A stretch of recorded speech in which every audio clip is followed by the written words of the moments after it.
ये है टीवीएस के इतिहास में उनकी सबसे पावरफुल, सबसे तेज तर्रार मोटरसाइकिल अपाचे आरटीआर 310। अब आप बोलोगे भैया अपाचे आरआर 310 जो कि एक सुपर स्पोर्ट है जिससे कि परफॉर्मेंस के हिसाब से बनाया गया था, उससे फास्ट ये कैसे हो सकती है? और ये मोटरसाइकिल तो बिल्कुल वैसी है जैसे BMW G3 10R है, क्योंकि एसेंशियली सेम प्लेटफॉर्म है।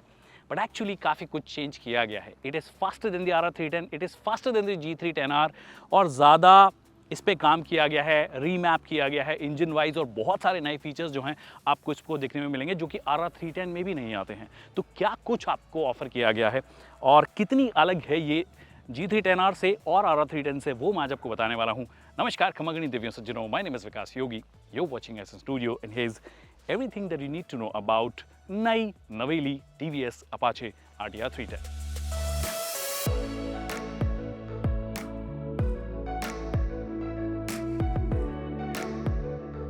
शुरुआत सबसे पहले प्राइस से करते हैं कि असली कीमत इसकी क्या है। 2,42,900 में इसका बेस वेरिएंट आता है।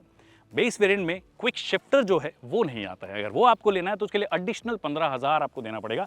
और अगर आप ये वाला कलर ले रहे हो जिसको कि ये फ्यूरी येलो इसको बोल रहे हैं, इसके लिए आपको एडिशनल पे करना पड़ेगा और ये 2,63,000 या 64,000 के आसपास आपको मिल जाएगी। फिर अगर आप ये बिल्ड टू ऑर्डर, इनका कस्टमाइज प्लान है परफॉर्मेंस के हिसाब से, अगर आपको इंप्रूव कराना हो, जिसके अंदर एक प्रो किट है, फिर एक नया कलर है ब्लू जो आपको लेना है, उन सबको अगर आप इंस्टॉल करवा लोगे तो 2,92,000 तक आप इस गाड़ी पे खर्च कर सकते हो। बट मेरे हिसाब से you are good with the yellow colour, it's well priced according to me, जिस हिसाब से फीचर्स दिए गए हैं। अब बाकी चीज़ों की बात करते हैं कि कितनी अलग है ये अगर आप इसके G3 10R से बात करते हो, जिस प्लेटफॉर्म को, जिस फ्रेम को इन लोगों ने साथ में बनाया था। It's a trellis frame, we all know it, but यहाँ पर ट्रेलिस फ्रेम तो है, you can see it clearly, but sub frame जो है उसको अलग बनाया गया। This part has been reworked. ये एल्यूमिनियम सब फ्रेम आपको दिया गया है जिससे कि वेट सेविंग जो है वो भी यहाँ पे हुई है। That means this is lighter than the G3 10R। In fact RR 310 से भी अगर आप कंपेयर करोगे तो ये लाइट है, 169 kgs के आसपास इसका वेट है। और वहीं पर अगर आप आरआर 310 की बात करोगे तो आई थिंक 173 या 175 kgs के आसपास आती है। तो उतना मतलब 4-5 किलो का वहाँ पे फर्क हो गया। इनफैक्ट इंजन की भी अगर आप बात करोगे तो पावर आउटपुट फिगर्स जो है उसमें इंप्रूवमेंट किया गया है। नाउ यू आस्क मी कितना, तो पावर आउटपुट फिगर्स में जो फर्क आया है वो बेसिकली आया है, अगर आप BHP के टर्म्स में बात करोगे तो 2 BHP ये ज़्यादा पावरफुल है। और इसका जो टॉर्क है उसमें भी लगभग 1.5 Nm के आसपास का फर्क आया है। ये जो फर्क है मैं आरआर 310 से कंपेयर करके बता रहा हूं। और अगर आप G3 10R की बात करोगे तो उससे भी ये थोड़ी सी ज्यादा पावरफुल है। सिर्फ टॉर्क नहीं बढ़ा, एक तो वेट सेविंग हो गई, टॉर्क बढ़ा है तो बेहतर पावर टू वेट रेशियो हो गया।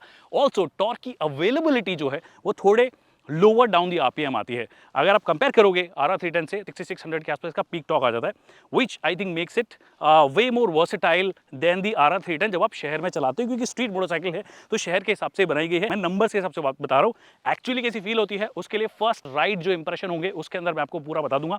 बट ये मोटे मोटे तौर पर इंजन में चेंज हो गया, फ्रेम में चेंज हो गया, पावर इन्होंने सेव कर लिया, तो बेहतर पावर टू वेट रेशियो, बेहतर torque to weight ratio, all of that is being given. And not just that कि इंजन में चेंज किया गया है और फ्रेम में चेंज किया गया है, काफी कुछ यहाँ पर भी चेंज किया गया है। यहाँ पर मतलब सबसे पहले आरआर 310 में आपको जो स्क्रीन मिलती है वो वर्टिकल मिलती है, this is horizontal, this is 5 inch touch screen, colour है, बहुत सारी चीजें इसमें दी गई है।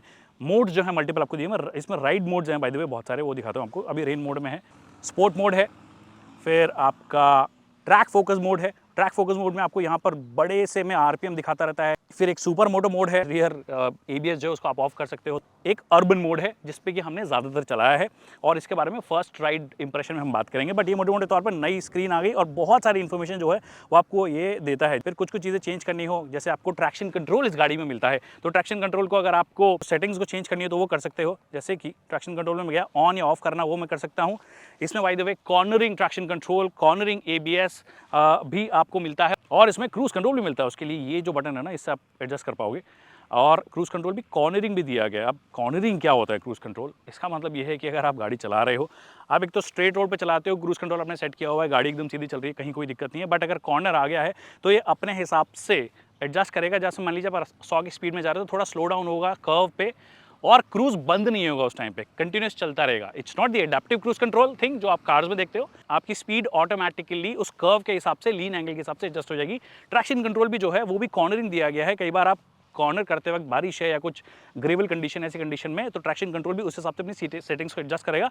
तो मतलब भरपूर इलेक्ट्रॉनिक्स आपको दिए हैं, कॉर्नरिंग एबीएस आपको मिल गया, cornering traction control and all of that is being given here. एक और चीज़ ऐसी दी गई है इसके अंदर जो कि मेनली आप कारों में देखते हो, और वो है इसकी क्लाइमेट कंट्रोल सीट बोला गया है। हम इसको कार में वेंटिलेटेड सीट्स बोलते हैं। अब ये जो है ना बेसिकली इसके नीचे वो मॉड्यूल लगाया गया है, दिख रहा है आपको, ये जो छिद्र आपको दिख रहे हैं इसके अंदर से हवा आती है और आपकी तशरीफ़ को ठंडा रखने का काम करती है और शायद थोड़ा दिमाग को भी ठंडा रखने का काम करे। बट यहाँ पे वो मॉड्यूल लगाया गया है। इसको सेट कैसे करना है, ऑफ कैसे करना है, उसके लिए वापस से आपको यहाँ पे आना पड़ेगा और सबसे नीचे एक सेटिंग आपको मिलेगी climate control seat.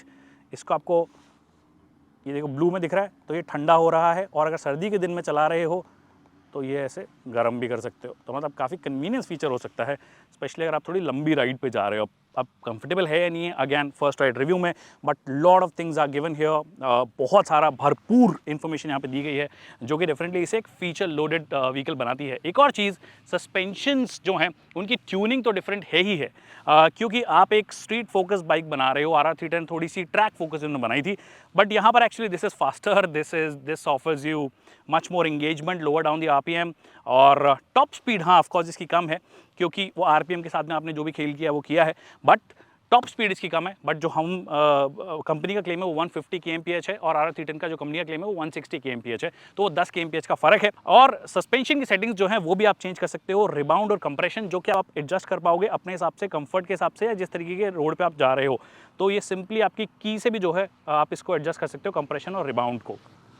So that's there. Also handle bar जो है सिंगल पीस हैंडल बार आपको दिया गया है। वहीं पर RR310 में आपको क्लिप ऑन हैंडल बार देते हैं। आई विश यहाँ पर भी क्लिप ऑन टाइप आ जाते हैं, that looks really really nice, but वो थोड़ा कॉस्ट सेविंग भी जो है एक चीज़ हो जाती है। अगर आप क्लिप ऑन के साथ में नहीं जाते हो तो आपको हैंडल बार जो है सिंगल पीस दे दिया गया है। बट बहुत सारी चीज़ें हैं यहाँ पे, बटन्स वगैरह सब जो हैं ये आपको फैमिलियर लगेंगे, जो आप TVS की बहुत सारी बाइक्स में देते हो। स्प्लिट सीट है ऑफकोर्स, क्योंकि एक 300 सीसी की थोड़ी स्पोर्टी मोटरसाइकिल आप बना रहे हो, सारे सेगमेंट में ऐसी ही सीट्स आपको मिलती है, तो आपके साथी को फर्स्ट फ्लोर पे बैठना पड़ेगा। अगर आपकी ये LEDs जो हैं, टेल लाइट जो है उसको स्प्लिट किया गया है, तो डुअल LED आप बोल सकते हो इसको बेसिकली। और फ्रंट में भी आपको स्प्लिट LEDs दी गई हैं। एक तो इसका जो फ्रंट है ना वो काफ़ी वाइड लगता है, why because of this cowl, क्योंकि वो RTR वाला लुक इनको देना था, तो ये इन्होंने एडिशनल यहाँ पे लगाया गया है। वैसे इस येलो और ब्लैक कलर में एक्चुअली काफ़ी अच्छी लग रही है, बट ये थोड़ा ब्रॉडनेस देता है इस मोटरसाइकिल को। अगर आप थोड़ा सा दूर से देखो तो बोलेगा यहाँ काफ़ी चौड़ी मोटरसाइकिल है, हालांकि इतनी चौड़ी है नहीं। जब पीछे आओगे ऊंची भी जो है वो बहुत ज़्यादा आपको ये नज़र नहीं आएगी। तो अगर आप मेरी जितनी हाइट के होंगे तो that's how you will sit. तो मेरी हाइट एक्चुअली ज़्यादा नहीं है, आई एम अबाउट 5'6". देखो मैं ऐसे बैठ रहा हूँ। कंफर्ट में ओवरऑल कैसी है, चलाने में कैसी है, क्या 100-200 किलोमीटर की राइड आप मार सकते हो इसमें, इन सब की बातें हम राइड रिव्यू में करेंगे। But that's how you gonna sit if you are about 5'6", तो 5'5" के भी होंगे तो कोई दिक्कत नहीं है। 800 mm की सीट हाइट है। अब आप बोलोगे भैया ये सब कर दिया, आप एग्जॉस्ट का साउंड तो सुना दो। अभी सुनाते हैं आपको। And that's how it sounds on idle.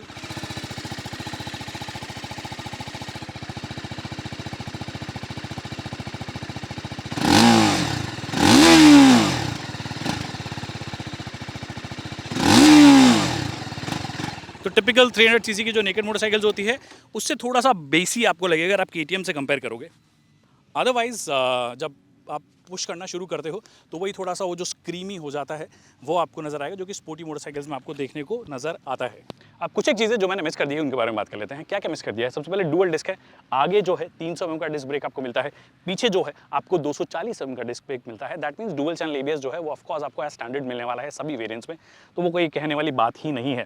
तो ABS में तो इनफैक्ट कई सारे फीचर्स है, मैंने बोला कि स्विचेबल तो नहीं है, बट कॉर्नरिंग ABS जो है वो आपको मिल गया है। उसके अलावा डुअल हॉर्न जो है वो आपको मिलता है। अब हॉर्न कैसे साउंड करता है, इधर भी हॉर्न है एक और एक इधर भी हॉर्न है। साउंड कैसे करता है बता देता हूँ आपको। ग्राउंड क्लियरेंस जो है वो लगभग 180 mm के आसपास है, बट 180 mm एक स्टैंडर्ड है। अदरवाइज अगर आप बहुत ज़्यादा ऊंचा बढ़ा देते हो तो फिर वो डायनामिकली थोड़े इश्यूज आ जाते हैं, तो वो आपको 180 mm का यहाँ पे ग्राउंड क्लियरेंस मिल गया। और फ्यूल टैंक शायद मैंने आपको नहीं बताया है तो बता देता हूँ, 11.5 लीटर का फ्यूल टैंक आपको मिलता है। पार्ट्स जो हैं मोस्टली प्लास्टिक्स, फाइबर, वो प्लास्टिक का इस्तेमाल है क्योंकि वेट सेविंग एक इस सेगमेंट में थोड़ी चीज़ है। मतलब आप क्लासिक मोटरसाइकिल जा रहे हो तो एक अलग बात है, but otherwise you will see plastic panels everywhere, so no problem over there. यही कुछ है इस मोटरसाइकिल के बारे में। मेरा फर्स्ट लुक वीडियो यही है।